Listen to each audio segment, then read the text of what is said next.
Welcome to SINUMERIK Live, Application Technology Made Easy. Our video series presents SINUMERIK topics in a practice-oriented way and will take up just a few minutes of your time.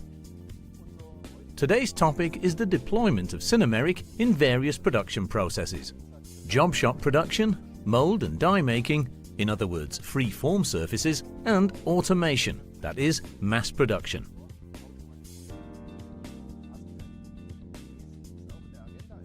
You can see this on today's agenda. We'll start with a brief introduction to the general aspects of CNC milling, then talk about CNC programming, 2.5D contours, generating planar surfaces for job shop-based programming. This is followed by free-form generation, mold and die applications, and then finally automation, mass production.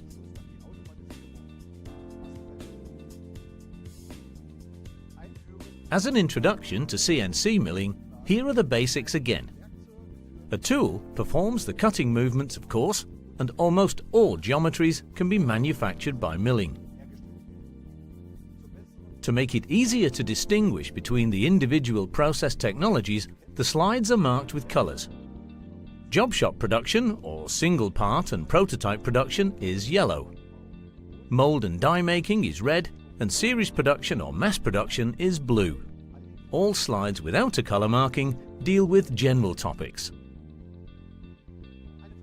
A milling operation with CNC machines is used both for single part production and for mass production. The technology, and this is important, is identical, but the requirements for the production process differ.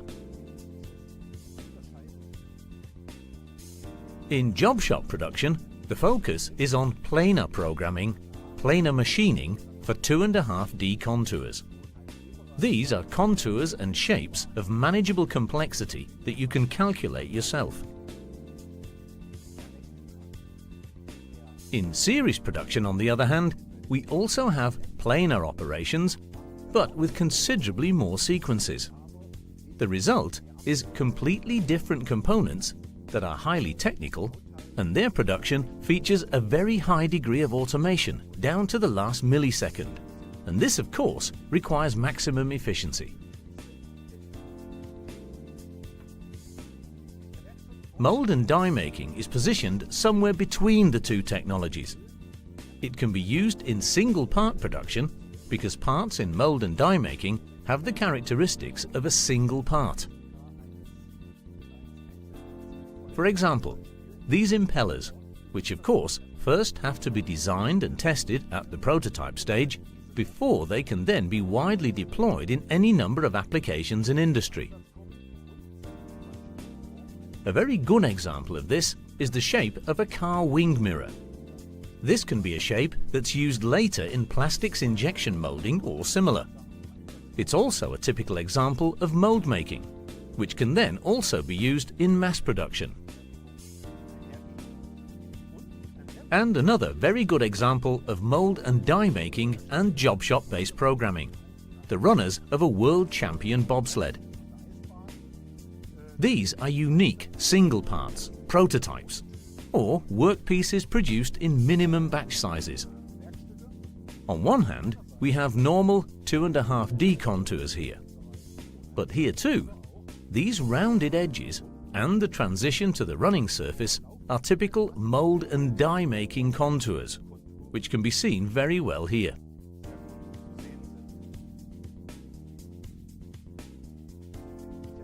The complexity of milling is subject to technological changes as batch sizes get smaller.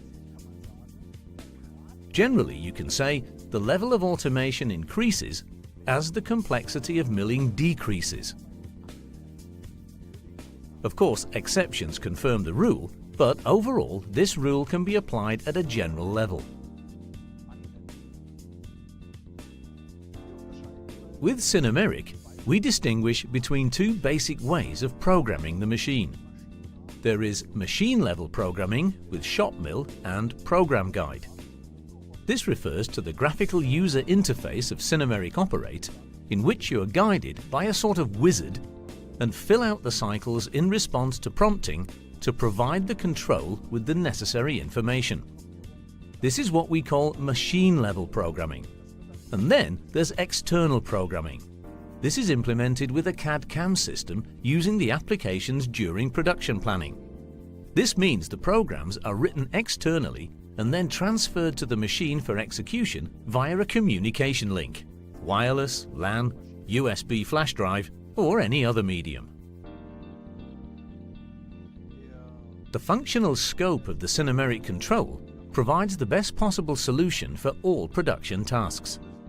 This starts with the basic milling functions. It also covers contour applications, including the contour calculator. Then, of course, free-form surfaces and any necessary transformations of the moving special axes. And also the mill-turning applications, which are also a unique selling point. Finally, mass production with robot applications, which ensures maximum efficiency. The CNC functions specific to milling are split up into 3 blocks. First of all, the setup functions. These are the so-called setup times that you always require to get the machine ready for production in the first place.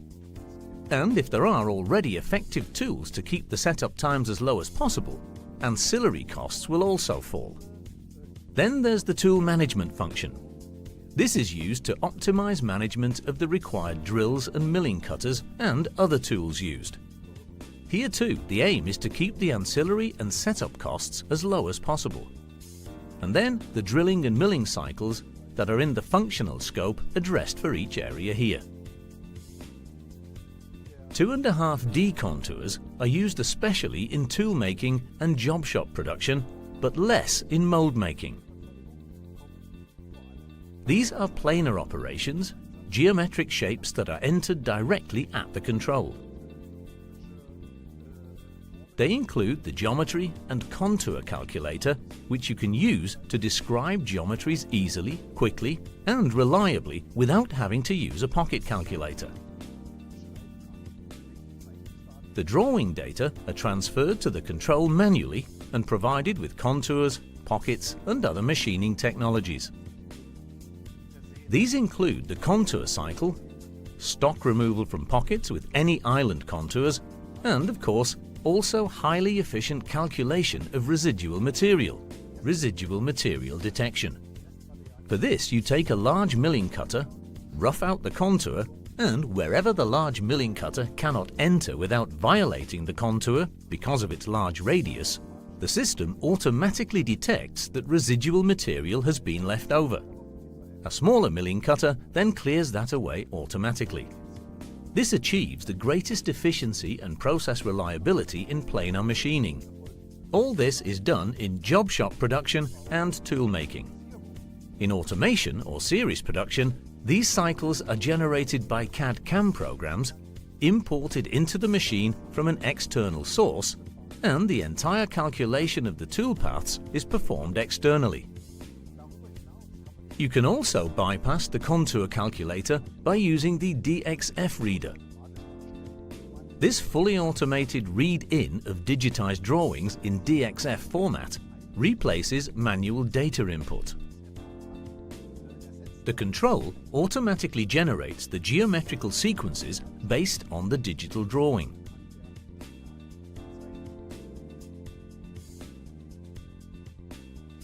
The free-form surface machining in mold and die making are typical machining operations for very small unit quantities or batch sizes, sometimes even a single item. It can of course also be more, but such typical free-form surfaces are not manufactured in mass production.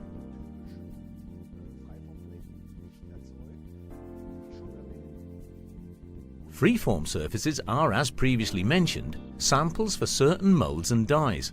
In other words, molds and dies with which the products are reproduced in plastic injection molding processes. There are various ways of producing free-form surfaces. The focus of this technology is on achieving a very precise surface. They are mostly negatives of the component to be produced.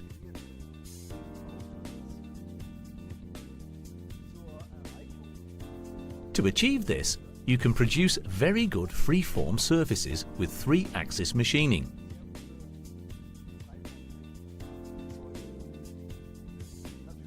Three plus 2 kinematics provide better results and greater flexibility. And also dynamic 5-axis machining, where undercuts can be achieved with any shape and position. If we look at the production process from the blank to the component, what we see is the CAD/CAM process chain. This process is suitable both for single part production, that is, prototype production, job shop programming, and also for mass production.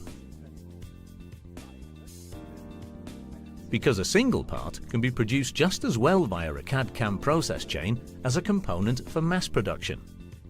And mold and die making, especially in mold making, just doesn't work without the CAD/CAM process chain, because many molds and geometries are too complicated to enter into the control system manually. It's mathematically impossible and not feasible in terms of the sheer volume of data. CAD/CAM. CAD stands for Computer Aided Design and CAM stands for Computer Aided Manufacturing.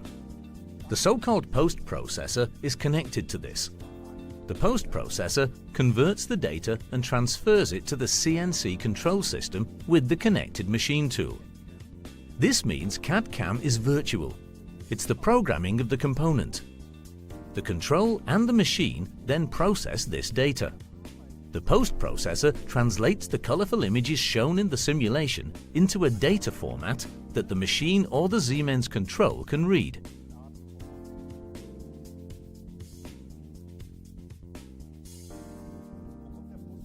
Where does the post-processor come from? It either comes from the CAD/CAM manufacturers who provide the software, or from independent post-processor manufacturers or service providers who tailor it to the customer's requirements. This is done both to meet the customer's needs and to match control of the machine. In automation or mass production, the flow of workpieces is fully automated. For example, with multiple clampings, you no longer have to put parts in the machine, machine them, and then take them out one by one. In this case, multiple workpieces are placed on reversible clamping devices and clamped once so that several parts can be machined in one go. This shortens the setup times because clamping times are eliminated. Workpiece conveying systems ensure automatic feed-in and feed-out of blanks and finished parts, or also of semi-finished parts if they're only partly machined. These are moved into the machine area with palletizing systems and positioned precisely on central clamping devices, which are closed either hydraulically or pneumatically, or both. And of course, the connection to a robot ensures maximum efficiency. A robot equips a machine fully automatically without any human intervention, because then no manual operation at all is required. Robot technology is still a special application, but it's being used more and more in every area of industry. Automatic functions and flexible workpiece flows can be further optimized with a transfer line or flexible production line. A transfer line includes cutting and non-cutting processes all linked together. The non-cutting processes could be reforming or bending in this case, which are linked up to the cutting process.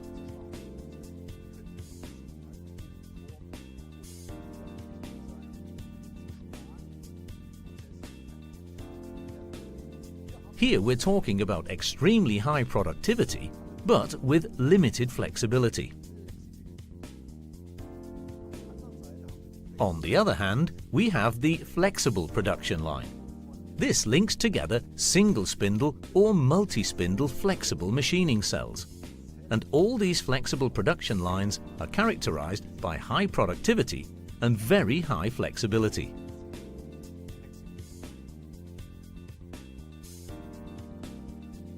As we've seen, milling on CNC machines is performed in job shop production, mould and die making, and in series production. The technology is identical, but the process requirements are different. And that's it for today. Thank you for watching, and see you next time. Siemens, ingenuity for life.